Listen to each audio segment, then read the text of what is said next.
Hello students, നമ്മൾ കണ്ടായിരുന്നു last year educative pattern വന്നപ്പോൾ അവരുടെ one of the favourite topics ആയിരുന്നു ഈ റീഡിംഗ് കോംപ്രിഹെൻഷൻ. ഒരു വലിയ കോംപ്രിഹെൻഷൻ തന്നിട്ട് ഒരു 5 ക്വസ്റ്റ്യൻസ് വിൽ ബി ഫോളോഡ്. നമ്മൾ നന്നായിട്ട് കോംപ്രിഹെൻഷൻ വായിച്ച് മനസ്സിലാക്കുന്ന രീതിയിൽ വേണം ചെയ്തുകൊണ്ടിരിക്കാൻ, അല്ലേ? അപ്പോൾ അത് ആ റീഡിംഗ് കോംപ്രിഹെൻഷൻ ആയിരുന്നു നമ്മൾ എങ്ങനെ ടാക്കിൾ ചെയ്യണം എന്നൊക്കെ ഞാൻ ഫസ്റ്റ് വീഡിയോയിൽ ഓൾറെഡി പറഞ്ഞിട്ടുണ്ട്. സോ നമുക്ക് അത് ഓൾറെഡി നമ്മൾ 2 പാസേജ് അവിടെ ചെയ്തതാണ്. ഐ വുഡ് സജസ്റ്റ് ദാറ്റ് നിങ്ങൾ ആ വീഡിയോ കണ്ടിട്ട് ഈ വീഡിയോ ബാക്കി കണ്ടാൽ നമുക്ക് ഓരോരോ ക്വസ്റ്റ്യൻസ് ആയിട്ട് എങ്ങനെയാണ് റീഡിംഗ് കോംപ്രിഹെൻഷൻ ടാക്കിൾ ചെയ്തിട്ട് വളരെ ഈസി ആയിട്ട് എങ്ങനെ മാർക്ക് സ്കോർ ചെയ്യാം എന്ന് നോക്കാം. സോ നമുക്ക് ആദ്യത്തെ പാസേജ് നോക്കാം. ലൈക്ക് ഐ സെഡ്, നമുക്ക് മെയിൻ ടെക്നിക്സ് എന്താണ്?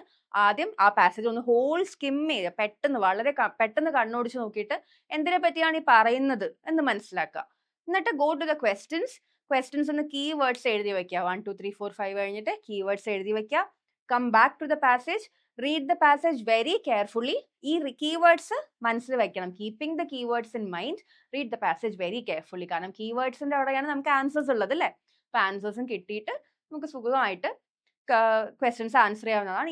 ഈവൻ ദോ അതും നടന്നില്ലെങ്കിൽ നമുക്ക് ഓപ്ഷൻസ് എലിമിനേറ്റ് ചെയ്യാം. നമ്മുടെ വെക്കാബുലറി സ്ട്രെങ്ത് ഉള്ള ആൾക്കാരാണെങ്കിൽ അവിടുന്ന് വരെ നമുക്ക് ഉത്തരം കിട്ടാവുന്നതാണ്. നമുക്കിപ്പോൾ ഫസ്റ്റ് പാസേജിലേക്ക് നോക്കാം. ഒന്ന് ജസ്റ്റ് ലൈക്ക് ഒന്ന് വെറുതെ ഒന്ന് സ്കിം ചെയ്യുമ്പോൾ എന്താ മനസ്സിലാവുന്നത്? ഗ്രൂപ്പ് തിങ്കിങ്ങിനെ പറ്റിയാണ് പറയുന്നത്, അല്ലേ? പിന്നെ ഗ്രൂപ്പ് തിങ്കിങ്ങിന്റെ ബേസിസിൽ തന്നെയാണ് കാര്യങ്ങളൊക്കെ പോകുന്നത്. എങ്ങനെയാണ് ഗ്രൂപ്പ് തിങ്കിങ് എന്ന് പറയുന്നുണ്ട്, സൈക്കോളജിക്കലി ഗ്രൂപ്പ് തിങ്കിങ് എങ്ങനെയൊക്കെയാണ്, കൺസ്ട്രക്റ്റീവ് ഡിസഗ്രിമെന്റ് നമ്മൾ കണ്ടു. എന്താണെങ്കിലും ഒരു ഭയങ്കര ഇൻഫോർമേറ്റീവ് ആയിട്ട് ഗ്രൂപ്പ് തിങ്കിങ്ങിനെ പറ്റിയും ഒരു ഗ്രൂപ്പിൽ എങ്ങനെ ഡിസ്കഷൻ വേണം എന്നൊക്കെ പറ്റിയിട്ടാണെന്ന് ജസ്റ്റ് അത്രയും മനസ്സിലായല്ലോ. അത്രയും മതി, തൽക്കാലത്തേക്ക് നമുക്ക് അത്രയും മതി. നമുക്ക് വി അണ്ടർസ്റ്റുഡ് ദാറ്റ് ഒരു ഇൻഫോർമേറ്റീവ് പാസേജ് ആണെന്ന് മനസ്സിലായി. ഒരു സ്റ്റോറി അല്ല, ക്യാരക്ടേഴ്സ് ഇല്ല എന്നൊക്കെ നമുക്ക് മനസ്സിലായല്ലോ. ഇത്രയും മനസ്സിലായ സ്ഥിതിക്ക് നമുക്ക് ക്വസ്റ്റ്യൻസിലേക്ക് പോവാം. What is suggested as a solution to groupthink and conformity? Solution എന്താണ്? കൺഫോമിറ്റിക്ക് group തിങ്കിങ്ങിനാണ് ചോദിച്ചേക്കുന്നത്. That's the first question. Note it down. നമുക്ക് വേണ്ടത് സൊല്യൂഷൻ ആണ്. How does digital media reinforce conformity according to the passage? ഇപ്പൊ ഡിജിറ്റൽ മീഡിയ എന്ന് എഴുതി വെക്കുക. Because digital media എവിടെയാണോ പാസേജിൽ ഉള്ളത് നമുക്ക് we have to read it very carefully because that would give us the answer to this question. Which event is cited as a real world consequence of groupthink? Consequence of group think ആണ് നമുക്ക് വേണ്ടത്, real world. അപ്പം അത്രയും എഴുതി വെക്കുക. Please note it down. നിങ്ങൾക്ക് അത്രയും retention ഉള്ള ആൾക്കാരാണെങ്കിൽ okay, but I would suggest എന്നാലും ഒന്ന് നോട്ട് ഇറ്റ് ഡൗൺ. നമുക്ക് റിസ്ക് എടുക്കേണ്ട ആവശ്യമില്ലല്ലോ. മാർക്ക് കിട്ടേണ്ട കാര്യങ്ങളാണ് ഇതൊക്കെ. According to the passage, what evolutionary trait contributes to social conformity? Evolutionary trait ആണ് ഇവിടുത്തെ കീവേഡ്. Not evolutionary trait. 13 നമുക്ക് ക്വസ്റ്റ്യൻ മാർക്ക് നമ്പർ ഇടുക, എവല്യൂഷണറി ട്രേറ്റ് എന്ന് എഴുതുക. What is the central idea of groupthink as discussed in the passage? എന്താണ് central idea of group thinking ആണ് നമ്മൾ കണ്ടായിരുന്നു. പാസേജിന്റെ ഫസ്റ്റ് വേർഡ് തന്നെ ഗ്രൂപ്പ് തിങ്കിങ് ആയിരുന്നു. We understood it's mostly informative and mostly analysing what group thinking is, അതിന്റെ problems എന്തൊക്കെയാണെന്ന്. Central idea എന്താണ് അവർ പറയുന്നതെന്നാണ്. So that means you have to read the full passage very carefully എന്നാണ് അന്ന് മനസ്സിലാക്കിയത്. സോ നൗ വി നോ എന്തൊക്കെയാണ് വേണ്ടതെന്ന്. നമുക്ക് തിരിച്ച് പാസേജിലോട്ട് തന്നെ പോവാം. ലൈക്ക് ഐ സെഡ്, ആദ്യം നമ്മൾ ജസ്റ്റ് സ്കിം ചെയ്തു. അത് കഴിഞ്ഞ് now we know the keywords, what to look for in the passage. അത് വളരെ ഇമ്പോർട്ടന്റ് ആണ്, അല്ലേ? പാസേജിൽ എന്താണ് വായിക്കുന്നത്, എന്താണ് നമ്മൾ നോക്കുന്നത്, നമ്മുടെ എയിം എന്താ? ഇത് കഴിഞ്ഞിട്ടുള്ള 5 ക്വസ്റ്റ്യൻ നമുക്ക് ഉത്തരം കിട്ടണം, അതാണ് നമ്മുടെ aim. So look and read the passage according to that. നമുക്കിപ്പോൾ ഓൾറെഡി കീവേഡ്സ് ഉണ്ടല്ലോ. സോ അക്കോർഡിംഗ് ടു ദാറ്റ് തന്നെ നമുക്ക് പാസേജ് വായിക്കാം. I will read the passage for you just once. Like I said, നിങ്ങൾ ഒറ്റയ്ക്ക് വായിക്കുന്നവരാണ്, നിങ്ങൾ സ്ക്രീനിൽ നിന്നാണ് വായിച്ച് ശീലിക്കേണ്ടത്. So pause the video here, read the passage and then play the video. Okay? So group thinking, often referred to as groupthink, is a psychological phenomenon wherein the desire for unanimity within a group. Unanimity യുടെ meaning ഒക്കെ അറിയാലോ. ഒറ്റയ്ക്ക് unanimous എന്ന് പറഞ്ഞാൽ ഭയങ്കര ഒരുമിച്ച് പറയുന്നത്. Unanimity with a group overrides the motivation to appraise alternative viewpoints critically. It frequently leads to flawed decision making because dissent യുടെ മീനിങ് എന്താണ്? നമ്മുടെ we don't agree to, not agreeing to, disagreement ആണ്, അല്ലെങ്കിൽ ദേഷ്യമാണ് ഡിസെന്റ് എന്ന് പറയുന്നത്. It's either internally suppressed or socially penalized. Social conformity, its close ally, describes the act of aligning one's beliefs or behaviors with those of a majority, often subconsciously in pursuit of acceptance or avoidance of conflict. നമ്മൾ social conformity അവിടെ കണ്ടൊരു വേർഡാണ്, അല്ലേ? Social conformity എന്ന് പറഞ്ഞാൽ എന്താ? Socially acceptable ആവാൻ വേണ്ടി നമ്മൾ സൊസൈറ്റി എന്താണോ പറയുന്നത് ആ ഒപ്പീനിയൻ ആയിട്ട് നമ്മൾ അങ്ങ് അലൈൻ ആവും. സോ ദാറ്റ് നമ്മളെ ആരും ക്രിട്ടിസൈസ് ചെയ്യില്ല എന്നുള്ളതാണ്. കൺഫോർമിറ്റി എന്ന് പറഞ്ഞാൽ അലൈനിങ് ടു ഓർ അങ്ങോട്ട് ചായ്വ് എന്നാണ് കൺഫോർമിറ്റിയുടെ അർത്ഥം. In a tightly knit group, such as corporate boards, political committees, or academic panels, individual members may refrain from expressing contrarian ideas, fearing ostracization. Ostracization എന്ന് പറഞ്ഞാൽ ഒറ്റപ്പെടുത്തൽ, or reputational risk. Over time, this collective homogeneity breeds intellectual stagnation, reducing innovation and enhancing vulnerability to strategic errors. The infamous Bay of Pigs invasion and the Challenger Space Shuttle disaster are frequently cited as textbook examples of decisions marred by groupthink. Marred എന്ന് പറഞ്ഞാൽ affected, negatively affected എന്നാണ് marred.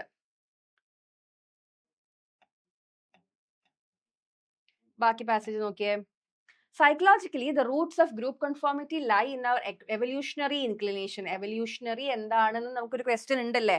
So അവിടെ read it very carefully. Evolutionary inclination towards tribal belonging, where deviation was historically associated with survival risk. In modern society, the same instinct manifests through peer pressure, organizational culture, and digital echo chambers. Modern society ഒരെണ്ണം ചോദിച്ചിട്ടുണ്ടായിരുന്നില്ലേ അവിടെ? So ഇതും അവിടെ വയ്ക്കാം. Algorithms reinforce conformity by curating information bubbles that validate existing biases while filtering out divergent thoughts. However, the remedy to such cognitive myopia lies in institutionalizing dissent. Constructive disagreement, when encouraged within teams or communities, act as intellectual safeguard against tunnel vision, promoting a culture where counter-arguments are respected rather than reprimanded. Reprimanded എന്ന് പറഞ്ഞാൽ വഴക്ക് പറയുന്നത്, scolded. Can lead to more robust, balanced, and resilient decision-making. In an age dominated by viral trends, polarized discourse, and performative alignment, the courage to question consensus is both rare and essential.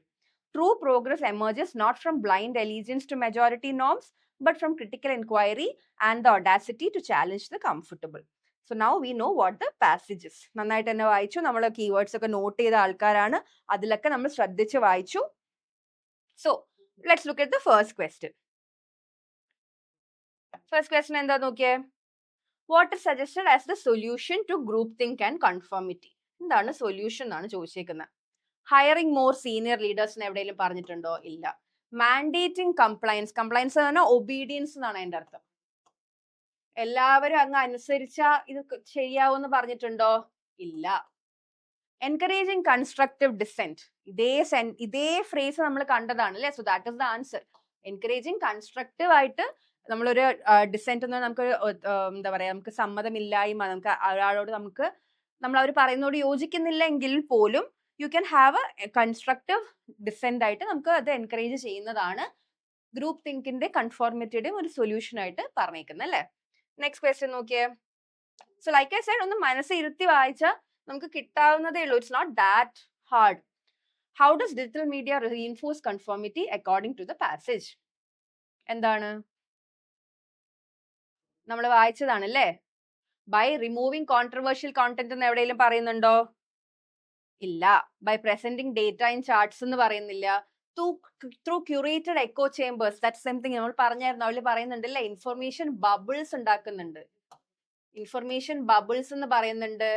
നമ്മുടെ ബാക്കി കാര്യങ്ങൾ filtering out ചെയ്യുന്നുണ്ട് എന്നൊക്കെ പറയുന്നുണ്ട്. So this is what it is means അല്ലേ? ഒരു curate ചെയ്യുന്നുണ്ട്. അവർ നമ്മുടേതായ ഒപ്പീനിയനോട് ചേർന്നുള്ള കോണ്ടന്റ് മാത്രമേ നമുക്ക് തരുന്നുള്ളൂ. So it's a curated echo chamber. നമ്മുടെ ഒപ്പീനിയനോട് അലൈൻ ചെയ്യുന്ന ആൾക്കാരുടെ വീഡിയോസ് മാത്രമേ നമ്മൾ കാണുന്നുള്ളൂ. അതാണ് ക്യൂറേറ്റഡ് എക്കോ ചേമ്പർ. അങ്ങനെയാണ് ഡിജിറ്റൽ മീഡിയ റീഇൻഫോഴ്സ് ചെയ്യുന്നത്.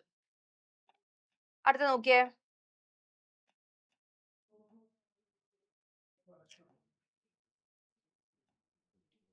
Which event is cited as a real world consequence of groupthink? രണ്ടെണ്ണം പറയുന്നുണ്ടല്ലോ. ഒരു ബേ ഓഫ് സംതിങ് പറയുന്നുണ്ട്, ചാലഞ്ചർ ഡിസാസ്റ്ററും പറയുന്നുണ്ട് അല്ലേ? So Challenger disaster is the correct answer. രണ്ട് എക്സാമ്പിൾസ് പാസേജിൽ പറഞ്ഞ കാര്യങ്ങളാണ്. Challenger disaster is the option that's given. According to the passage, what evolutionary trait contributes to social conformity? എന്താണ് what evolutionary trait? പറയുന്ന കാര്യമാണ് അല്ലേ? Tribal survival. പണ്ട് നമ്മൾ ട്രൈബിൽ നിൽക്കുമ്പോൾ സോഷ്യലി നമ്മൾ അക്സെപ്റ്റബിൾ ആവണമെങ്കിൽ എല്ലാവരുടെയും മെജോറിറ്റി ഒപ്പീനിയൻ ആയിട്ട് നമ്മൾ അലൈൻ ചെയ്യണം. So that is what is it. Instinct for tribal. നമ്മുടെ സർവൈവ് ചെയ്യാനുള്ള ഒരു ട്രൈബിൽ, ഒരു ഗ്രൂപ്പിൽ സർവൈവ് ചെയ്യാനുള്ള ഇൻസ്റ്റിങ്ക്ട് കാരണമാണ് നമ്മൾ സോഷ്യൽ കൺഫോർമിറ്റി ചെയ്യുന്നത്. So that is the evolutionary trait. Evolutionary trait നമ്മൾ ഓൾറെഡി മാർക്ക് ചെയ്ത് നമ്മൾ വായിച്ചതാണ് അല്ലേ? ലൈക്ക് ഐ സെഡ്, അങ്ങനെ വായിക്കുമ്പോൾ it's very easy to crack the question. What is the central idea of group think as discussed in the passage? എന്താണ് central idea? എന്താണ് ഗ്രൂപ്പ് തിങ്കിങ്ങിന്റെ? കൊളാബറേറ്റീവ് ബ്രെയിൻ സ്റ്റോമിംഗ് ആണോ? As discussed in the passage ആണ്. നിങ്ങൾക്ക് എന്താണ് ഗ്രൂപ്പ് തിങ്കിങ്ങിനെ പറ്റി അറിയാൻ നല്ല ചോദിച്ചേക്കുന്നത്. പാസേജിൽ എന്താ ഡിസ്കസ് ചെയ്തേക്കുന്നത്? കൊളാബറേറ്റീവ് ബ്രെയിൻ സ്റ്റോമിംഗ് ആണെന്ന് പറയുന്നില്ല. വാല്യൂയിങ് കൺസെൻസസ് ഓവർ ക്രിട്ടിക്, പാസേജിൽ അതല്ലേ പറയുന്നത്? അതാണ് പ്രശ്നം എന്നല്ലേ പറയുന്നത് അല്ലേ? കൺസെൻസസ് എല്ലാവരും അങ്ങ് സമ്മതിച്ചാൽ അത് കറക്റ്റ് ഐഡിയ ആണ് എന്നുള്ളതാണ് ഗ്രൂപ്പ് തിങ്കിന്റെ പ്രശ്നം എന്നാണ് പാസേജ് ഡിസ്കസ് ചെയ്യുന്നത് അല്ലേ? So that is the problem. Central idea of group think as discussed in the passage എന്താണ്? വാല്യൂയിങ് കൺസെൻസസ് ഓവർ ക്രിട്ടിക് ആണ് അല്ലെ? വാല്യൂയിങ് കൺസെൻസസ് ഓവർ ക്രിട്ടിക് ആണ് പാസേജിൽ ഗ്രൂപ്പ് തിങ്കിങ്ങിനെ പറ്റി പറയുന്നത്. പക്ഷെ നമ്മളിപ്പോ ആലോചിക്കും, അയ്യോ ശരിക്കും ഗ്രൂപ്പ് തിങ്കിങ് എന്ന് പറഞ്ഞാൽ എല്ലാവരും കൂടെ ബ്രെയിൻ സ്റ്റോം ചെയ്യുന്നതല്ലേ? ഇതാണ് ഞാൻ ആദ്യം പറഞ്ഞത്. നിങ്ങളുടെ biases please keep it aside. നിങ്ങൾക്ക് എന്താ അറിയാമെന്നുള്ളതല്ല, പാസേജിൽ നിന്ന് വാട്ട് ഇറ്റ് ഇസ് ഗിവൻ അത്രയും മാത്രം നമ്മൾ നോക്കിയാൽ മതി. ഓൾ ദീസ് ആർ ഓപ്ഷൻസ് നമ്മളെ കൺഫ്യൂസ് ചെയ്യിക്കാനാണ്. നമ്മൾ നോക്കുമ്പോൾ ഗ്രൂപ്പ് തിങ്കിങ് എന്ന് പറഞ്ഞാൽ ബ്രെയിൻ സ്റ്റോമിംഗ് ആണല്ലോ, സോ ലെറ്റ്സ് അത് ആൻസർ ചെയ്യാം. അല്ല, പാസേജിൽ എന്താ പറഞ്ഞേക്കുന്നത്? പാസേജിൽ പറഞ്ഞേക്കുന്നത് ഗ്രൂപ്പ് തിങ്കിങ്ങിന്റെ വലിയൊരു പ്രശ്നം എന്ന് പറഞ്ഞാൽ നമ്മളൊരു വലിയൊരു സെറ്റപ്പിൽ ഇരിക്കുമ്പോൾ നമ്മളെല്ലാവരും എന്താണോ പറയുന്നത് അതിലോട്ട് അങ്ങ് നമ്മൾ social conformity is the main problem എന്നാ പറയുന്നത്. ക്രിട്ടിക്സൈസ് ചെയ്യാൻ നമ്മൾക്ക് പേടിക്കും, because what if we are ostracised എന്നൊക്കെ പറയുന്നുണ്ടല്ലോ. അതാണ് central idea of the passage. That is what it asked. നമ്മൾ അങ്ങനെ തന്നെ ആൻസർ ചെയ്യണം. ഓക്കെ അല്ലേ? നെക്സ്റ്റിലോട്ട് പോവാം.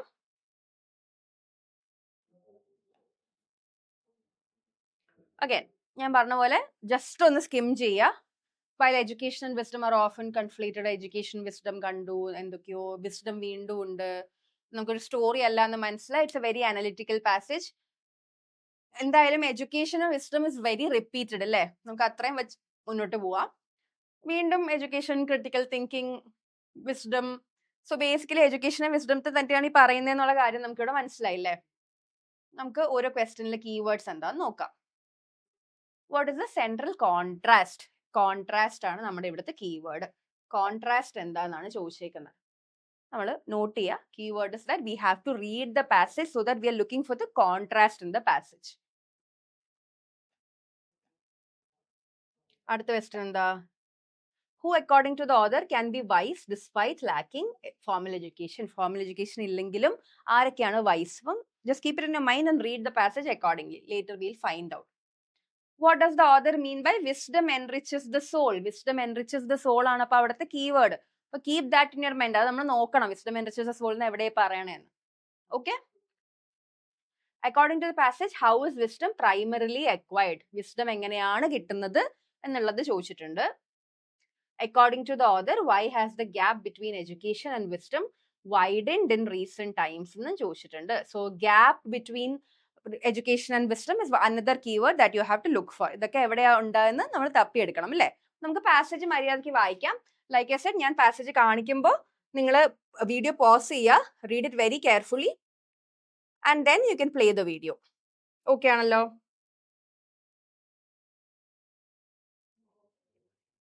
നമുക്കപ്പോൾ പാസേജ് ഒരുമിച്ച് വായിക്കാം. While education and wisdom are often conflated in colloquial discourse, a discerning mind perceives a fundamental divergence between the two. Education is the formal acquisition of knowledge, often measured through degrees, academic accolades, and proficiency in structured disciplines. It is delivered through systematic curricula, institutionalized assessment, and theoretical frameworks.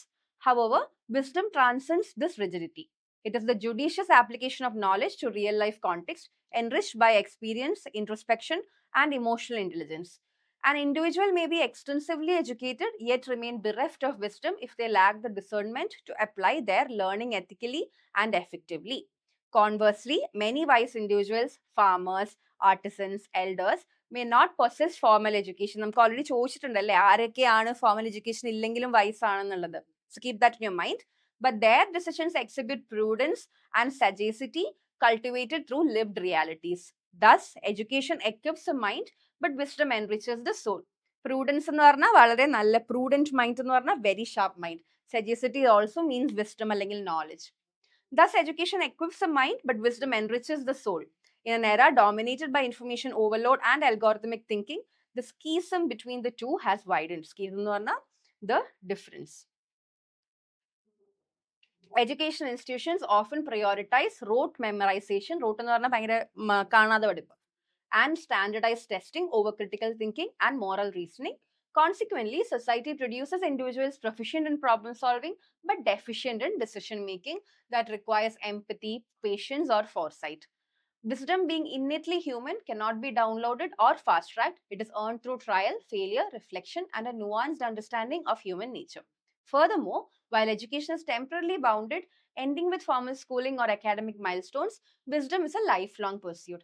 It does not boast certificates but manifests in humility, ethical consistency, and the ability to navigate ambiguity with grace. Ultimately, the highest form of intelligence lies not merely in knowing what is right, but in consistently choosing to do it, especially when it is inconvenient.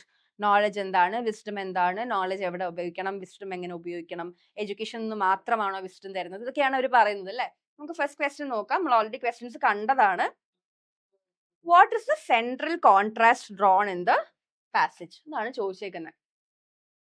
Education versus career ആണോ? എവിടെ അങ്ങനെ പറയില്ല. കരിയറിനെ പറ്റി എവിടെയും പറയുന്നില്ല. ഇന്റലിജൻസും മെമ്മറിനെ പറ്റി എവിടെയും പറയുന്നില്ല. റീഡിങ് റൈറ്റിങ്ങിനെ പറ്റി പറയുന്നില്ല.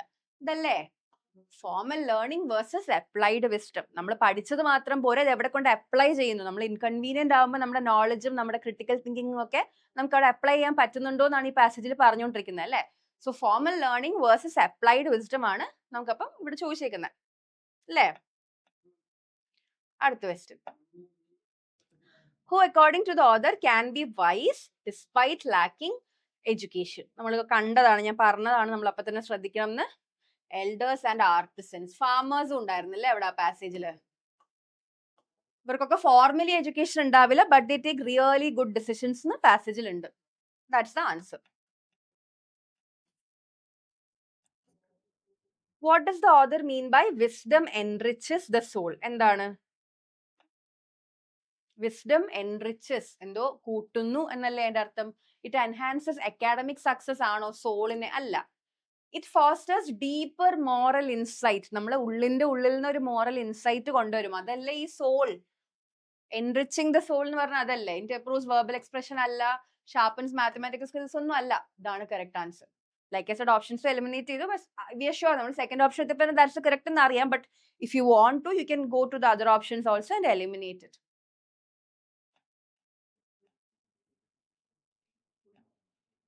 അടുത്ത ക്വസ്റ്റ്യൻ നോക്കിയേ.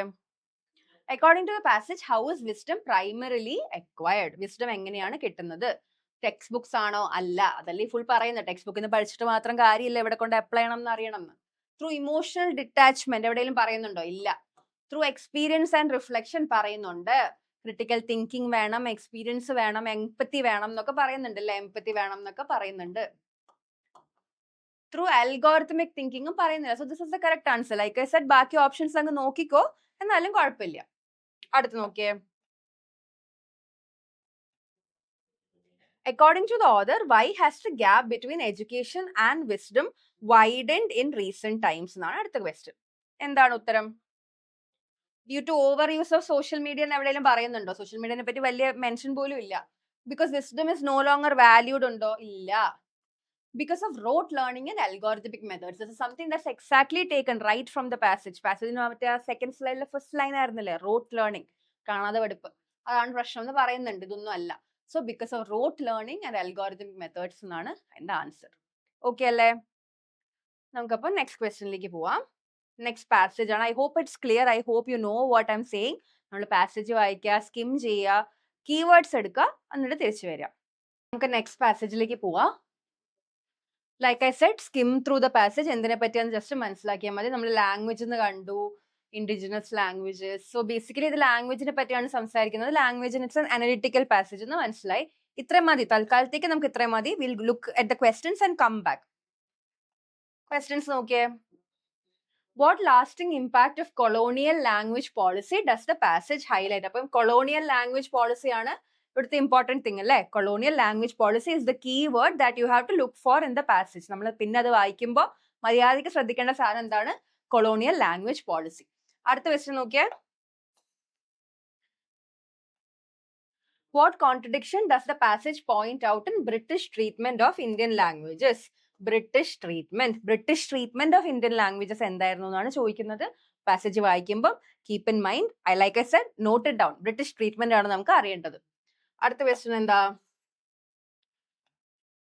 According to the passage, why was Macaulay's minute significant? Macaulay's minute ആണ് ഇവിടുത്തെ കീവേഡ്. ഇതാണ് നമ്മൾ പാസേജിൽ നോക്കേണ്ട സാധനം. നോക്കാലോ. അടുത്ത what is the next one? What is implied by calling native languages vernaculars? Vernaculars എന്നുള്ള വേർഡ് പാസേജിൽ ഉണ്ടോ എന്ന് നോക്കണം. Keywords, like I said, write the keywords, look for the keywords, focus on the keywords when you read the passage. അടുത്ത എന്താ പറയണ്ടേ? What was the primary role of English in colonial India according to the passage? Passage അനുസരിച്ച് colonial ഇന്ത്യയിൽ primary role of English എന്തായിരുന്നു എന്നാണ് ചോദിക്കുന്നത്. അടുത്ത എന്താ? 5 question. So like I said, നമുക്കിപ്പോൾ കീവേഡ്സ് എല്ലാം കിട്ടി. Now we read the passage. ഞാൻ വീണ്ടും റിപ്പീറ്റ് ചെയ്ത് പറയാണ്, when I keep the passage, നിങ്ങൾ വീഡിയോ പോസ് ചെയ്യുക, read the passage very well, focusing on the keywords ഉള്ള സ്ഥലം മര്യാദയ്ക്ക് വായിക്കുക. Then we can look.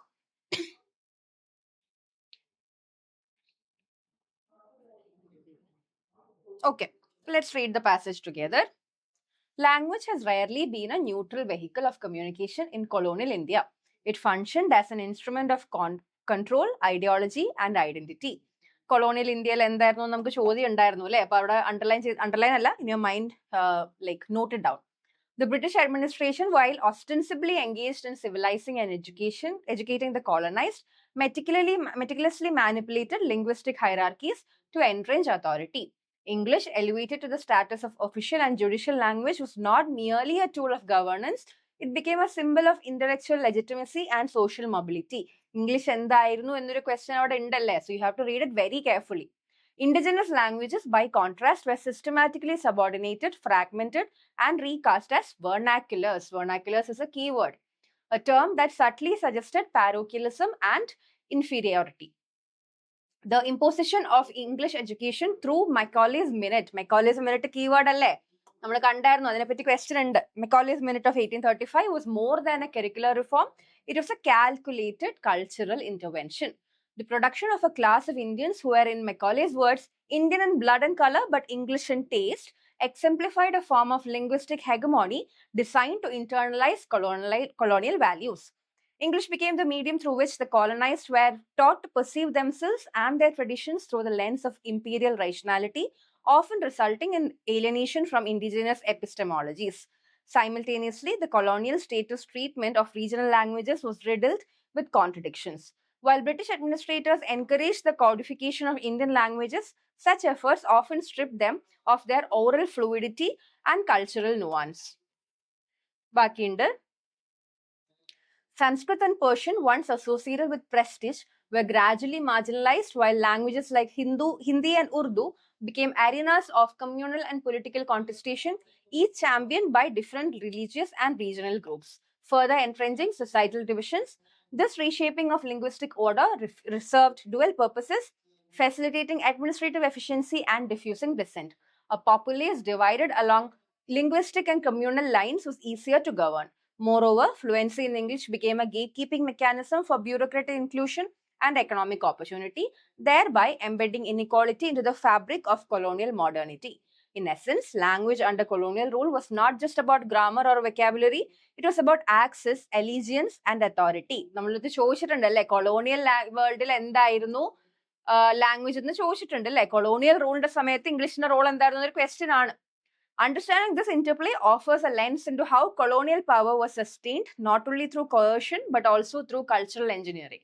In post-colonial India, the legacies of this linguistic stratification continue to reverberate in educational policy, social mobility, and debates over language and identity.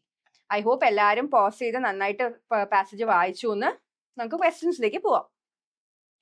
What lasting impact of colonial language policy does the passage highlight? എന്താണ്? Improved literacy in rural areas എവിടെയെങ്കിലും പറയുന്നുണ്ടോ? ഇല്ല. They in fact did അല്ലേ? Complete linguistic inequality post independence ഇല്ല, accessibility ഇല്ലായിരുന്നു എന്നാണ് പറയുന്നത്. Lingering stratification in education and opportunity. Stratification എന്താ?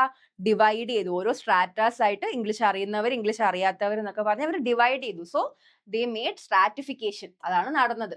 ഡീസെൻട്രലൈസ് ഗവർണൻസ് ഒന്നും നടന്നിട്ടില്ല. So that's the answer. Next question നോക്കിയേ. ലൈക്ക് ഐ സെഡ്, പാസേജ് മനസ്സിലാക്കിയാൽ തന്നെ നമുക്ക് ആക്ച്വലി വെരി സിമ്പിൾ ആണ്. The key is to understand the passage and to focus on the keywords. അടുത്ത് നോക്കിയേ, what contradiction does the passage point out in British treatment of Indian languages? എന്താണ് ഇവിടുത്തെ contradiction? English was discouraged for administration ആണോ? അല്ല. They promoted it, അല്ലേ? Persian was elevated over Hindi? അല്ല. Codification preserved linguistic purity? അല്ല. Codification ignored oral and cultural. ഇതാണ് correct. So they ignored. അവര് ignore ചെയ്തു, ഇല്ലേ? അടുത്ത് നോക്കിയേ. According to the passage, why was Macaulay's minute significant? Passage വെച്ചിട്ട് Macaulay's minute എന്താണ് significant ആയെന്നാണ് ചോദിച്ചത്, അല്ലേ? It promoted multilingual education ആണോ? അല്ല. അവർ ആക്ച്വലി ഇംഗ്ലീഷിനെ മാത്രം പ്രൊമോട്ട് ചെയ്യാണ് ചെയ്തത്. ഓറൽ ലാംഗ്വേജ് റിഫോംസ് അല്ല. It institutionalised English as A tool of cultural dominance. ഇതാണ് അവർ ചെയ്തത്. ഇംഗ്ലീഷിനെയാണ്, നിങ്ങൾക്ക് ഇംഗ്ലീഷ് അറിയാമെങ്കിലാണ് നിങ്ങൾ ഡോമിനന്റ് പേഴ്സൺ, നിങ്ങൾ കൾച്ചറലി ഫോർവേഡ് പേഴ്സൺ എന്നാണ് മെക്കോളേസ് മിനിറ്റ് ചെയ്തത്. That is what it does. Persian education ഒന്നും മെക്കോളേസ് മിനിറ്റ് ആയിട്ട് ഒരു ബന്ധവും ഇല്ല. അടുത്ത ക്വസ്റ്റ്യൻ എന്താ നോക്കിയേ.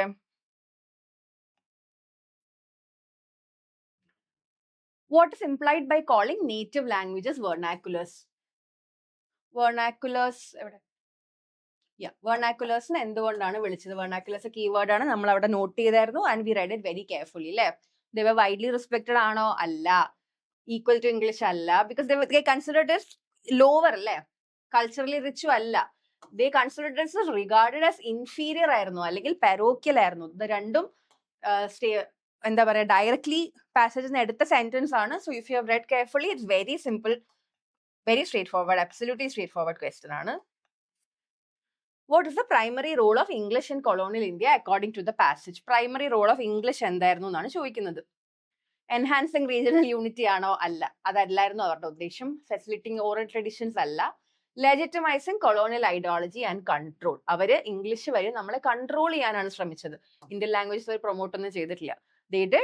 What did they do? English വെച്ച് അതിനെ ഡോമിനേറ്റ് ചെയ്ത് ഇംഗ്ലീഷ് മാത്രമാണ് സൂപ്പർ, ബാക്കി ലാംഗ്വേജസിനൊക്കെ വെർനാക്കുലേഴ്സ് എന്ന് വിളിച്ചിട്ട് മെക്കോളേസ് മിനിറ്റ് വഴി അവർ ബാക്കി ലാംഗ്വേജസിനെ ഇൻഫീരിയർ ആക്കിയതാണ് ചെയ്തത്, അല്ലേ? That was what the passage Z.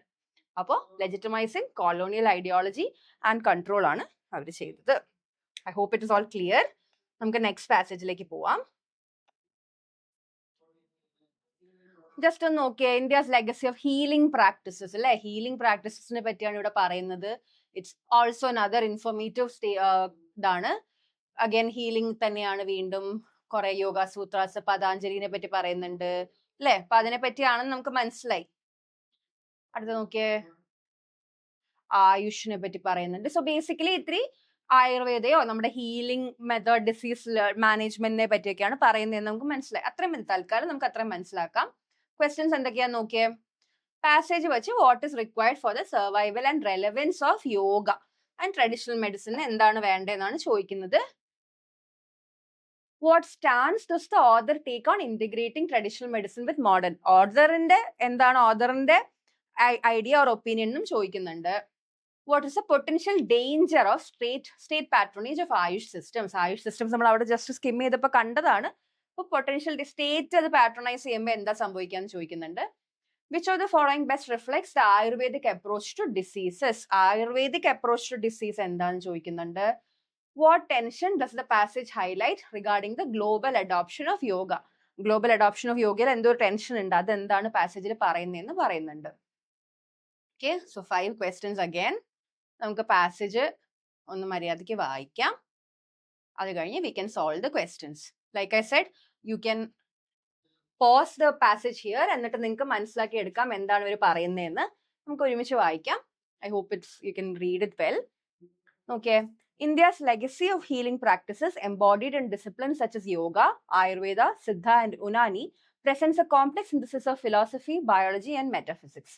Far from being static relics of the past, these systems have exhibited an evolving dynamism, continuously negotiating their space within both indigenous frameworks and global health discourses. At the heart of this healing ethos lies the idea that the human body is not an isolated physiological entity, but a site of interconnected energies and rhythms. Yoga, as codified in the Yoga Sutras of Patanjali, is not merely a physical regimen, but a holistic path aimed at harmonizing the body, mind, and spirit. In the modern era, however, it has undergone commodification, particularly in the West, where its philosophical moorings are often diluted into mere physical exercise or stress reduction techniques. This recontextualization, while facilitating global popularity, raises questions about cultural appropriation and epistemic erosion. Traditional medicine systems such as Ayurveda view disease as an imbalance in the Tridosha, Vata, Pitta, and Kapha principles that regulate bodily function. These systems emphasize Prakriti, constitution, Adhara, diet, and Dinacharya, daily routine, as central to preventive healthcare. Unlike allopathy's symptom targeting approach, traditional Indian medicine is premised on restoring equilibrium in the body's internal ecology. Like I said, it's heavily worded. നമുക്ക് interesting ആയിട്ട് ടോപ്പിക്കോ നമുക്ക് അറിയുന്ന ഒരു topic ആവണം എന്നില്ല. But like I said don't panic. നിങ്ങൾക്ക് full വേർഡ്സിന്റെ മീനിങ് അറിഞ്ഞൂടെങ്കിലും it's okay. You have to understand the context. കാരണം നമ്മൾ ക്വസ്റ്റ്യൻസ് ഓൾറെഡി വായിച്ചതാണ് അല്ലേ. അവർ യൂഷ്വലി സെൻട്രൽ ഐഡിയ എന്താണ്, എന്തുകൊണ്ട് ചില കാര്യങ്ങൾ പറ്റി എന്നൊക്കെ മാത്രമേ ചോദിക്കുന്നുള്ളൂ. So it's not that complicated of a question. നമുക്ക് എല്ലാ വേർഡ്സും അറിഞ്ഞാൽ if you understand the context you are well and good. ബാക്കി നോക്കിയേ.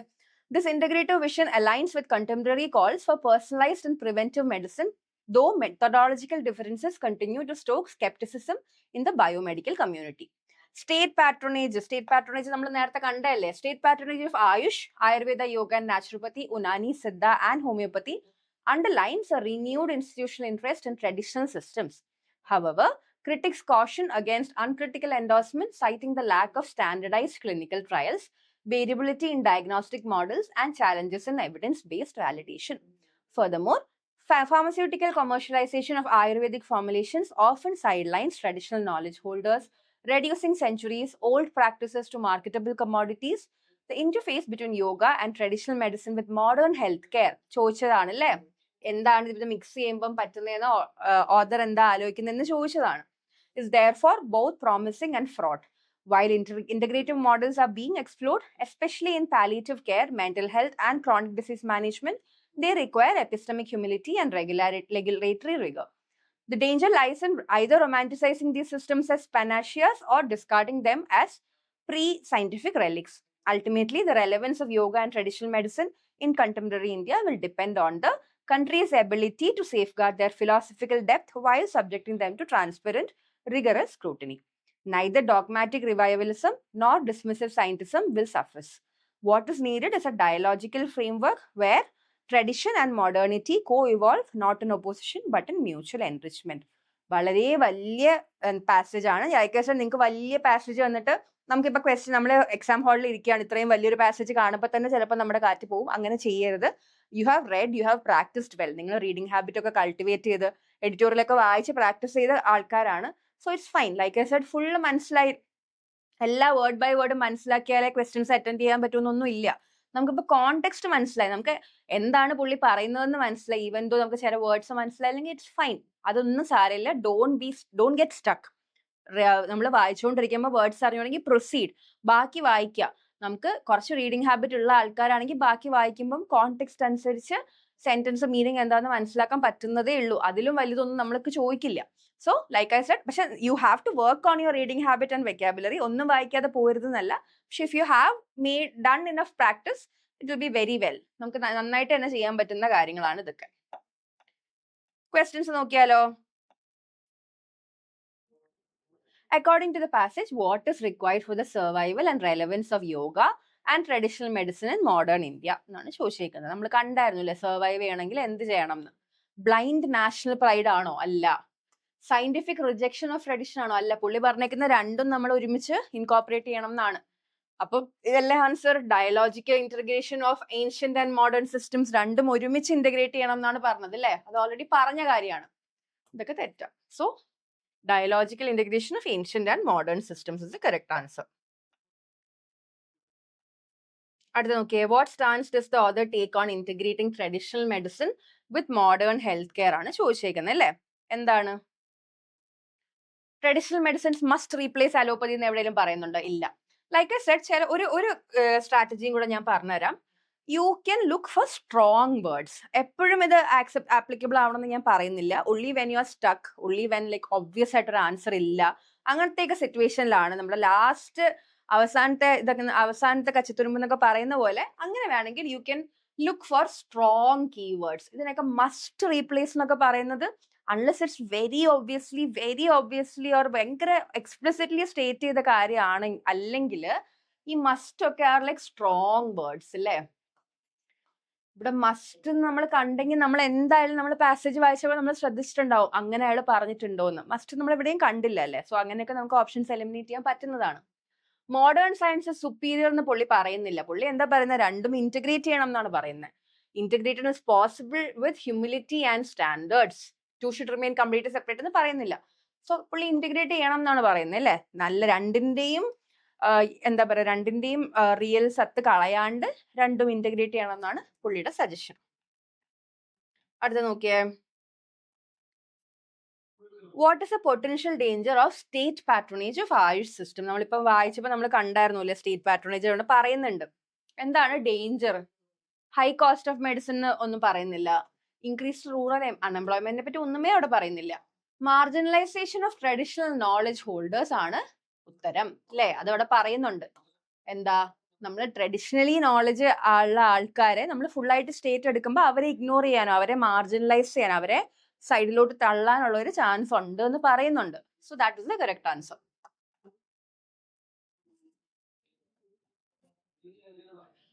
Which of the following best reflects the Ayurvedic approach to disease. എന്താണ്? ഇറാഡിക്കേറ്റിംഗ് ബാക്ടീരിയ വയ ആന്റിബയോട്ടിക്സ് എവിടെയും പറയുന്നില്ല. Antibiotics ആണോ ആയുർവേദിക് അപ്രോച്ച്? അല്ല. യൂസിങ് സിന്തറ്റിക് ഡ്രഗ്സ് തെറ്റാണ്. Restoring internal bodily balance through lifestyle, that is the correct answer. Genetic ഒന്നും ആയുർവേദത്തിൽ എവിടെയും പറയുന്നില്ല അല്ലെ, ബാക്കിയൊക്കെ പറയുന്ന വേറെ എന്തൊക്കെയാണ്. So restoring internal bodily balance through lifestyle ആണ് കറക്റ്റ് ആൻസർ. ലാസ്റ്റ് ക്വസ്റ്റ്യൻ എന്താ ഈ പാസേജിലെ? Which of the following best reflects the Ayurvedic approach to disease. ഇതാണ് നമ്മളിപ്പോ കണ്ടത് അല്ലേ. വെയിറ്റ്, ഇത് നമ്മൾ കണ്ടേ. So what tension does the passage highlight regarding the global adoption of yoga. എന്താണ് പണ്ടത്? ലാക്ക് ഓഫ് ഫ്ലെക്സിബിലിറ്റി ആണോ പ്രശ്നം യോഗ പോകുമ്പം? അല്ല. Loss of its philosophical essence, അതാണ് നമ്മൾ കണ്ടതില്ലേ. പുള്ളി പറയുന്നുണ്ട് ആൾക്കാർ യോഗനെ വെറുതെ ഒരു സ്ട്രെസ് റിലീഫും അതൊക്കെ ആയിട്ട് അങ്ങ് എടുത്ത് ഭയങ്കര ഗ്ലോബലി അത് അക്സെപ്റ്റഡ് ആവുന്നുണ്ട്. പക്ഷെ യോഗയുടെ കുറെ ഫിലോസഫിക്കൽ എസെൻസ് ഉണ്ട്. വാദ പിത്ത എന്നൊക്കെ പറഞ്ഞ സാധനങ്ങളൊക്കെ അതിൽ പറഞ്ഞില്ലേ, അതൊക്കെ ആ എസെൻസ് ഒക്കെ ലോസ്റ്റ് ആവുകയാണെന്നാണ് പറഞ്ഞത് അല്ലേ. So loss of its philosophical essence ആണ് അവിടുത്തെ ഇഷ്യൂ. ക്ലിയർ അല്ലേ? അടുത്ത പാസേജിലേക്ക് പോവാം. Again like I said, skim very എന്താ പറയാ ഭയങ്കര ഇതായിട്ട് സ്കിം ചെയ്താൽ surface level. In the relentless pursuit of excellence, dichotomy between hard work and smart work. അപ്പൊ ഹാർഡ് വർക്കിനെ സ്മാർട്ട് വർക്കിനെ കമ്പയർ ചെയ്തുള്ള ഒരു പാസേജ് ആണ് നമ്മളിപ്പോൾ വായിക്കാൻ പോകുന്നത്. എന്തായാലും അതിന്റെ കോൺട്രാസ്റ്റ് ആണ്. So it's always A comparison ആണെന്ന് നമുക്ക് മനസ്സിലായി. സോ ലെറ്റ്സ് ജസ്റ്റ് അത്രയും മതി. ഇപ്പൊ എങ്ങനെയാണെന്നൊക്കെയാണ് ഇത്രയും ഇങ്ങനെ നോക്കിയാൽ മതി. ലൈക്ക് ഐ സെഡ്, സ്കിം ചെയ്യുന്നത് just to understand what type of passage we are going to deal with. അത്രയും ആ ഒരു ലെവൽ സ്കിമ്മിങ് മാത്രമേ ഞാൻ ഉദ്ദേശിക്കുന്നുള്ളൂ. എന്തായാലും നമുക്ക് ക്വസ്റ്റ്യൻസിലേക്ക് നോക്കാം. Which metaphor is use to describe unidirectional exertion. Metaphor എന്താന്നൊക്കെ എല്ലാവർക്കും അറിയോ? It's a figure of speech ആണ് അല്ലെ മെറ്റഫർ. മെറ്റഫർ എന്താ? It's a comparison. Something called simile എന്നുള്ളൊരു സാധനമുണ്ട്, മെറ്റഫറും ഉണ്ട്.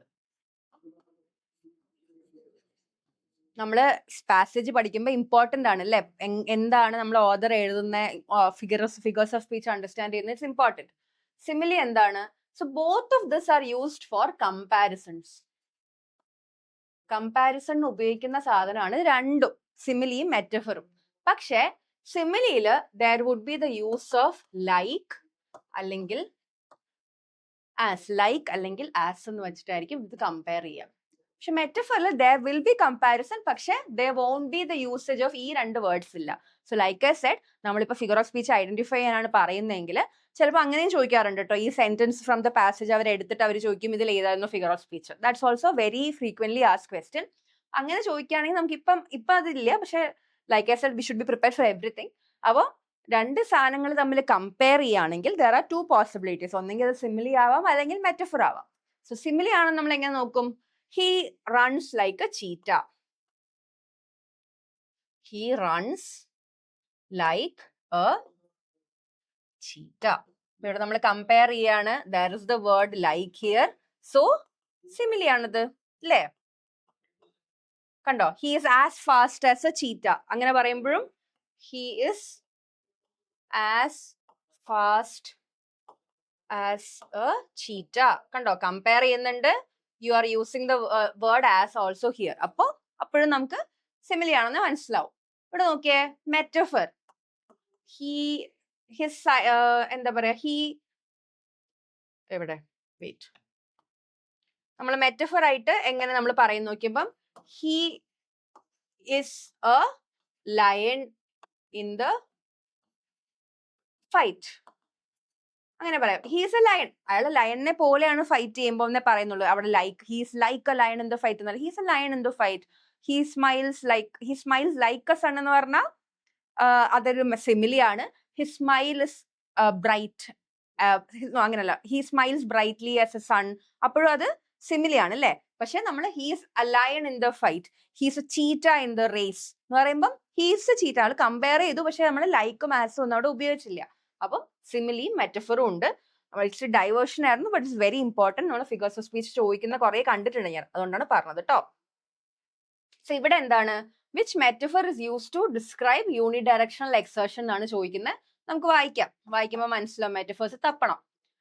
From a philosophical perspective, what argument does the author make about the dichotomy between hard work and smart work? Dichotomy നമ്മൾ എല്ലാ പാസേജിലും ഇപ്പൊ കാണുന്ന വേർഡ് ആണ് അല്ലെ? നമ്മൾ ആദ്യമേ പണ്ടായിരുന്നു, രണ്ട് കോൺട്രാസ്റ്റിംഗ് സാധനത്തിന്റെ ഡിഫറൻസ് ആണ് ഡൈക്കോട്ടമി. സ്മാർട്ട് വർക്കും ഹാർഡ് വർക്കും ആണ് നമ്മൾ കണ്ടു. ആദ്യത്തെ ഫസ്റ്റ് സെന്റൻസ് തന്നെ reveal that it's going to talk about the dichotomy. Select the sentence that most clearly presents the limitation of relying solely on smart work. Smart വർക്കിലെ മാത്രം റിലേ ചെയ്യുമ്പോൾ ഉള്ള പ്രശ്നം എന്താന്ന് അവർ ചോദിച്ചിട്ടുണ്ട്. നമുക്ക് നോക്കാം. Which of the following best captures the tone? ഞാൻ പറഞ്ഞായിരുന്നു, tone is a very important thing. Tone of the passage എന്താന്ന് ചോദിക്കും, നമുക്ക് പറയണം ടോൺ ഓഫ് ദ പാസേജ് എന്താന്നുള്ളത്. It's a very important thing. So നമ്മൾ വായിക്കുമ്പോൾ we have to understand that we are looking for the tone of the passage as well. നമുക്ക് ഇനി പാസേജിലേക്ക് പോവാം. You guys can pause here and read it carefully and then play the video. ഞാൻ കൂടെ വായിക്കാം എന്തായാലും. In the relentless pursuit of excellence, the dichotomy between hard work and smart work emerges not merely as a matter of preference, but as a nuanced dialectic in the broader scheme of human productivity.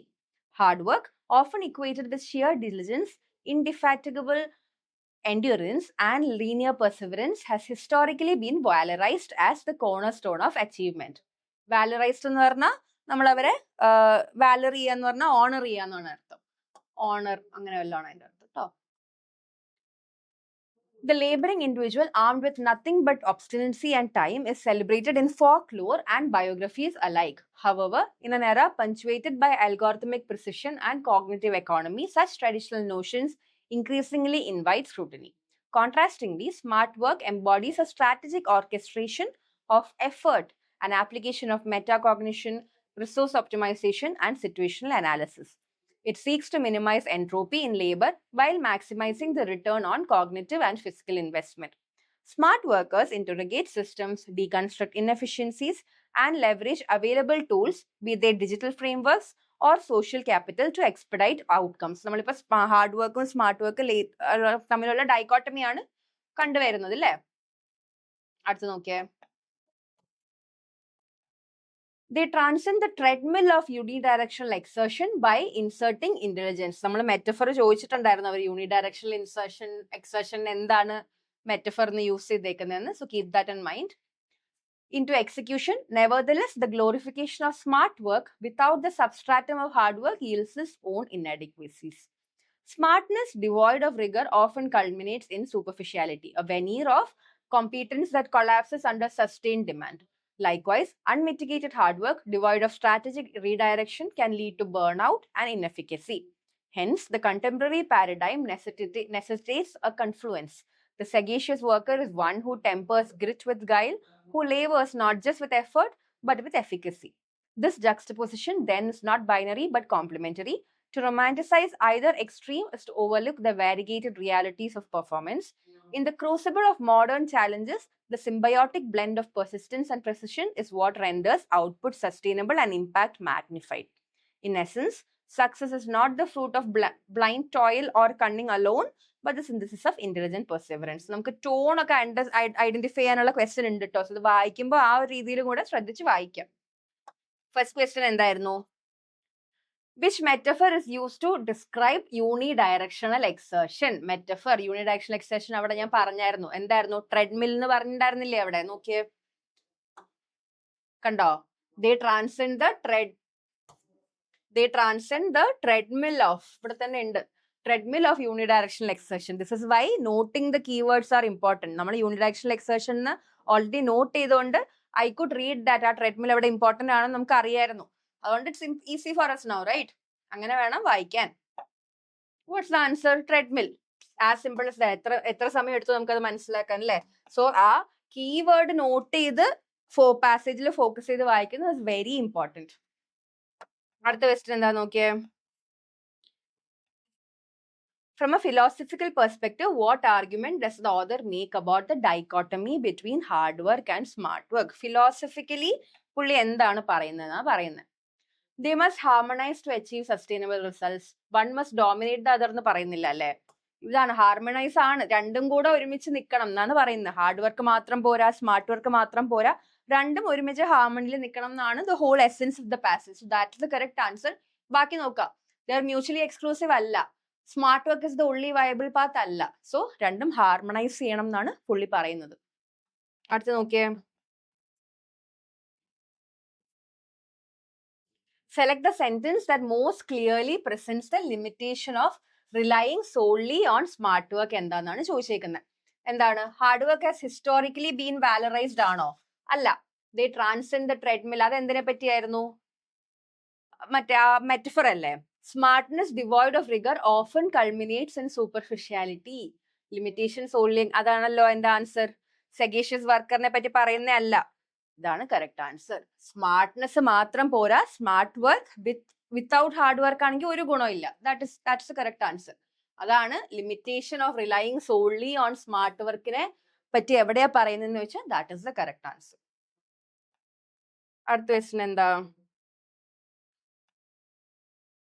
Which of the following best captures the tone of the author in the passage? ടോൺ എന്താന്നാണ് ചോദിക്കുന്നത്. Dogmatic എന്ന് പറഞ്ഞാൽ എന്താ?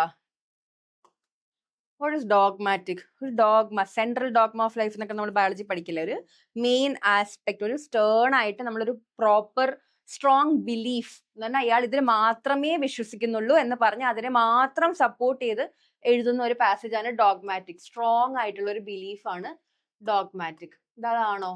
അല്ലല്ലോ. So dogmatic അല്ല. Reverend എന്ന് പറഞ്ഞാൽ റെസ്പെക്റ്റഡ് എന്നാണ്. ഞാനിത് പറയുന്നത് ബിക്കോസ് നമുക്ക് ഇതേ ഓപ്ഷൻസ് വേറെ ക്വസ്റ്റ്യനിൽ വന്നാൽ you need to know the meaning. Analytical ആണോ? അനലൈസ് ചെയ്യല്ലേ സ്മാർട്ട് വർക്കും ഹാർഡ് വർക്കും തമ്മിലുള്ള ഡിഫറൻസ് എന്താണ്, എങ്ങനെ ഇതിനെ ഹാർമണൈസ് ചെയ്യണം എന്നല്ലേ പുള്ളി പറയുന്നത്. So that is the correct answer. Indifferent ആണോ? അല്ല. So analytical is the correct answer. Clear ആണല്ലോ? നെക്സ്റ്റ് പാസേജിലെത്തി. ലൈക്ക് ഐ സെഡ്, ജസ്റ്റ് ഒന്ന് വായിച്ചു നോക്കാം. In the labyrinth of globalisation where intercontinental, എന്തായാലും ഗ്ലോബലൈസേഷൻ ആണ് ടോപ്പിക് എന്ന് മനസ്സിലായി. ലാംഗ്വേജ് ഫ്ലുവൻസി, കമ്മ്യൂണിക്കേറ്റീവ് എഫിക്കസി എന്നൊക്കെ ഉണ്ട്. ഇവിടെ വേറെ എന്തെങ്കിലും ഉണ്ടോ? ഇവിടെ ജസ്റ്റ് സ്കിം ചെയ്യാണ് കേട്ടോ, നമ്മൾ മര്യാദയ്ക്ക് വായിക്കുന്നില്ല. ഓക്കെ, സോ ഗ്ലോബലൈസേഷനും ലാംഗ്വേജിന്റെയും കമ്മ്യൂണിക്കേഷന്റെയും കാര്യമാണ് പറയുന്നത്. ഓക്കെ, എഫക്റ്റീവ് ഇന്റർകൾച്ചറൽ കമ്മ്യൂണിക്കേറ്റേഴ്സ് എന്നൊക്കെ പറയുന്നുണ്ട്. Let's keep it there. നമുക്ക് ബാക്കി പിന്നെ നോക്കാം. എന്തായാലും നമ്മൾ വായിക്കാനാണല്ലോ നിൽക്കുന്നത്. ക്വസ്റ്റ്യൻസ് എന്താ നോക്കിയേ. മെറ്റഫർ, വീണ്ടും മെറ്റഫർ വരുന്നുണ്ട്. Now we know what metaphor and simile are. So കണ്ടോ, ഞാൻ പറഞ്ഞ പോലെ ഫിഗേഴ്സ് ഓഫ് സ്പീച്ച് വളരെ ഇമ്പോർട്ടന്റ് ആയിട്ട് ഇടയ്ക്കിടയ്ക്ക് ചോദിക്കുന്ന സാധനമാണ്. So which of the following മെറ്റഫേഴ്സിനെ പറ്റി ചോദിക്കുന്നുണ്ട്. Why might technology worsen intercultural communication? എന്തുകൊണ്ട് അത് ഇന്റർകൾച്ചറൽ കമ്മ്യൂണിക്കേഷൻ ടെക്നോളജി കാരണം എന്തുകൊണ്ട് വേഴ്സൺ ആവാം എന്ന് ചോദിക്കുന്നുണ്ട്. Semiotic dissonance, most likely semiotic dissonance എന്ന് പറഞ്ഞാൽ എന്താന്ന് ചോദിക്കുന്നുണ്ട്. Which of the following best illustrates a paradox എന്താന്ന് ചോദിക്കുന്നുണ്ട്. ടോൺ ചോദിക്കുന്നുണ്ട്. ഇത്രയും കാര്യങ്ങളാണ് ഇവിടെ ചോദിക്കുന്നത്. നമുക്ക് പാസേജ് മര്യാദയ്ക്കൊന്ന് വായിച്ചാലോ എന്നാ. നിങ്ങൾ പോസ് ചെയ്തിട്ട് മര്യാദയ്ക്ക് വായിക്കണം. I would read it along. In the labyrinth of globalization, where intercontinental dialogues shape diplomacy, business, and social cohesion, the intricate terrain of cross-cultural communication remains one of the most formidable cognitive frontiers. Frontiers എന്ന് പറഞ്ഞാൽ borders ആണ്. Misunderstandings often arise not from lexical deficiencies, but from semiotic dissonance, where gestures, silences, intonations, or proxemics are interpreted through incongruent cultural lessons. ഈ semiotic ഡിസൊണൻസ് എന്താണെന്ന് ചോദിച്ചിട്ടുണ്ട്. So if you have noted the keyword you know that is were you should focus. Lexical deficiency എന്ന് പറഞ്ഞാൽ language deficiency അല്ല. Semiotic ഡിസൊണൻസ് എന്ന് പറഞ്ഞാൽ നമ്മുടെ sign ലാംഗ്വേജോ നമ്മൾ എങ്ങനെ കമ്മ്യൂണിക്കേറ്റ് ചെയ്യുന്നു എന്നുള്ളത് കാര്യമാണ് അത് പറയുന്നത്. ഡിസൊണൻസ് എന്ന് പറഞ്ഞാൽ disagreement. The assumption that language fluency equates to communicative efficacy is a pernicious fallacy. Pernicious is very serious. Pernicious anemia ഒക്കെ നമ്മൾ പഠിച്ചിട്ടില്ലേ? In reality, fluency may obfuscate cultural asymmetries, allowing misinterpretation to masquerade as comprehension. In high context cultures such as Japan or the Arab world, communication is embedded in relational nuance, task implications, and communal hierarchies. Conversely, low context cultures like Germany or the United States prioritize explicitness, objectivity, and individual clarity. When interlocutors from these paradigms converge, interlocutors എന്ന് പറഞ്ഞാൽ നമ്മൾ communicate ചെയ്യാൻ use ചെയ്യുന്ന ആൾക്കാരാണ് കേട്ടോ. The mismatch can generate diplomatic friction, transactional inefficiency, or interpersonal alienation.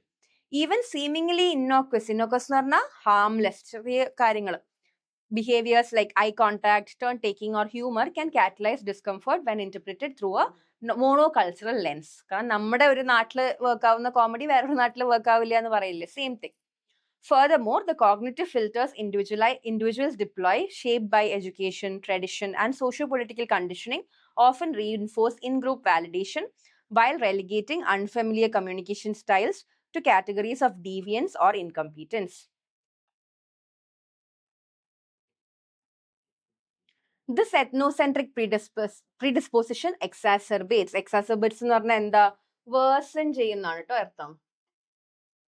Stereotyping reduces empathetic bandwidth and curtails the potential for collaborative synergy. Curtails എന്ന് പറഞ്ഞാൽ block ചെയ്യും or hinder ചെയ്യും എന്നൊക്കെ പറയുന്നതാണ്. Technology, while ostensibly bridging geographic divides, further complicates intercultural interaction. Emojis, for instance, are semantically fluid. A single icon may evoke warmth in one culture and sarcasm in another. Algorithmic translation lacking context, sensitivity risk converting diplomatic nuance into semantic absurdity. Even video conferencing fattens paralinguistic cues vital to cross-cultural understanding. Ultimately, transcending these communicative chasms demands metacognitive vigilance, cultural humility, and dialogic adaptability. Effective intercultural communicators do not merely learn linguistic syntax but cultivate cultural empathy, integrate their own perceptual frameworks, and develop a tolerance for ambiguity. It is within this cognitive dissonance that the richest intercultural growth unfolds, not through the elimination of difference but through its embrace. എന്തിനെ പറ്റി പറയുന്നത്? Language എങ്ങനെ ഉപയോഗിക്കണം, നമുക്ക് ലാംഗ്വേജിൽ fluent ആയിട്ട് മാത്രം കാര്യമല്ല, കമ്മ്യൂണിക്കേറ്റ് ചെയ്യണം, ഇതാണ് പറയുന്നത് അല്ലേ. നമ്മളിപ്പം കുറേ ലാംഗ്വേജിൽ നമ്മൾ കൈ ഇങ്ങനെ ഉപയോഗിക്കും, how we use the space, how the sign language, നമ്മൾ പറയുന്ന കോമഡി, നമ്മൾ ചില കൾച്ചേഴ്സ് കുറച്ച് ഇപ്പൊ അവർ പറയുന്നത് ജർമ്മനി US ഒക്കെ ഭയങ്കര സ്ട്രേറ്റ് ഫോർവേഡ് ആയിട്ട് സംസാരിക്കുന്നവരാണ്. പക്ഷെ അറബ് ജപ്പാനിലൊക്കെ ഇത്തിരി കൂടെ ജെസ്റ്റേഴ്സും വിനയവും ഒക്കെ അവർക്ക് നമ്മുടെ ബോഡി ലാംഗ്വേജും കൂടെ ഇമ്പോർട്ടൻ്റ് ആണ്. അപ്പം ഈ രണ്ട് പാരഡൈംസ് പറഞ്ഞാൽ സിസ്റ്റംസ്, രണ്ട് പാരഡൈംസ് കൊളൈഡ് ചെയ്യുമ്പോൾ വരുന്ന പ്രശ്നങ്ങളെ പറ്റിയാണ് ഇവിടെ ഡിസ്കസ് ചെയ്യുന്നത് അല്ലേ. നമുക്ക് ക്വസ്റ്റ്യൻസ് നമ്മൾ ഓൾറെഡി കണ്ടതാണ്, നമുക്ക് ഫസ്റ്റ് ഓരോരോ ക്വസ്റ്റ്യൻ ആയിട്ട് സോൾവ് ചെയ്യാൻ നോക്കാം.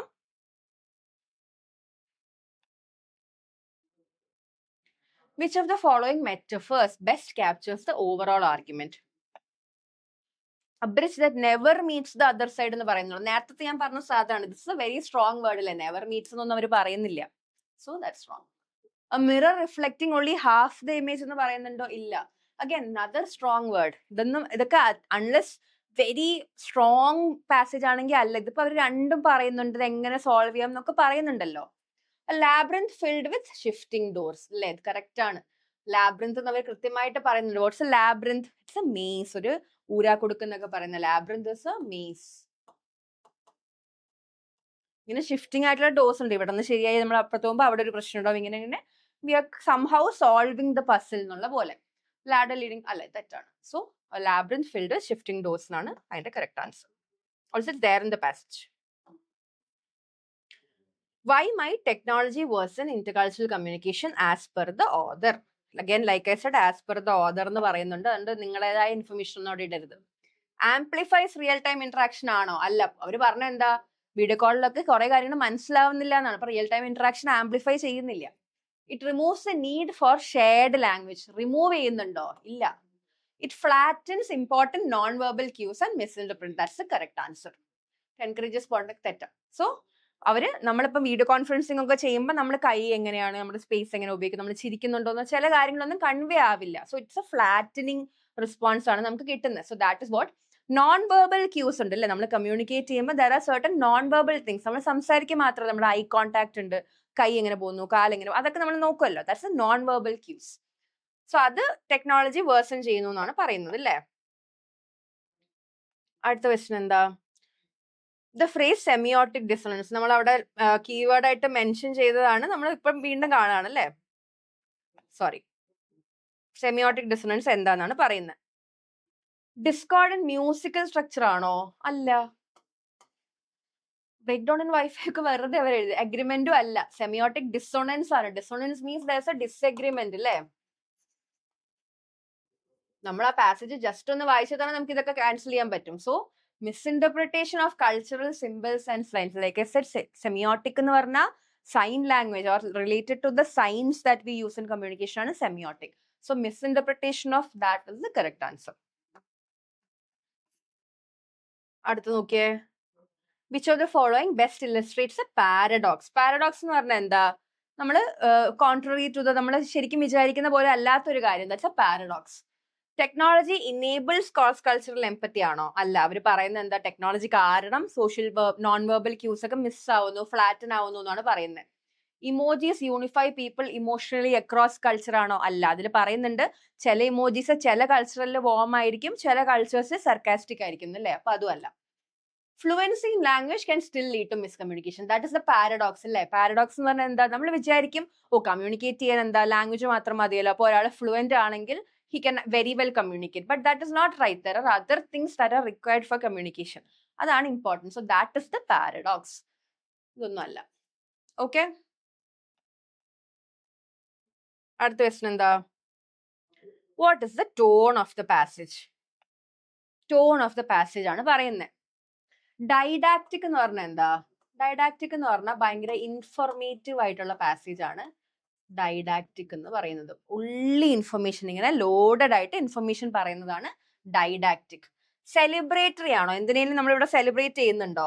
ഇല്ലല്ലോ. ഒരു കാര്യം സെലിബ്രേറ്ററി എന്ന് പറഞ്ഞാൽ ഇപ്പോൾ ഒരാളുടെ അച്ചീവ്മെന്റിനെ പറ്റി പറഞ്ഞ് ബാക്കിയൊക്കെ പറയുന്നതാണ് സെലിബ്രേറ്ററി.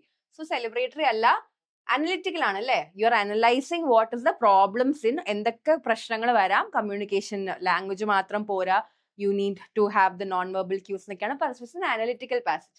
ഫ്ലിപ്പന്റ് എന്ന് പറഞ്ഞാൽ എന്താ? സോ ഡൈഡാക്റ്റിക്കും അല്ല കേട്ടോ. ഫ്ലിപ്പന്റ് എന്ന് പറഞ്ഞാൽ ഇച്ചിരി ഹ്യൂമറസ് ആയിട്ട് അങ്ങോട്ടും ഇങ്ങോട്ടും ഒക്കെ ചാടി ചാടി. ഫ്ലിപ്പന്റ് എന്ന് പറഞ്ഞാൽ how do you say, not serious, humorous അല്ലെങ്കിൽ അൺസീരിയസ് ആയിട്ടുള്ള പാസേജസിനെയാണ് ഫ്ലിപ്പന്റ് എന്ന് പറയുന്നത്, or humorous. Something that doesn't take its very seriously ആണ് ഫ്ലിപ്പന്റ് കേട്ടോ. So the answer is analytical. Analysis അല്ലേ നമ്മൾ ചെയ്യുന്നത്. So it's analytical. I hope it's clear. നമുക്ക് നെക്സ്റ്റ് വീഡിയോയിൽ അടുത്ത പാസേജ് നോക്കാം. സോ ഇവിടെ നമുക്ക് സ്റ്റോപ്പ് ചെയ്യാം. Thank U.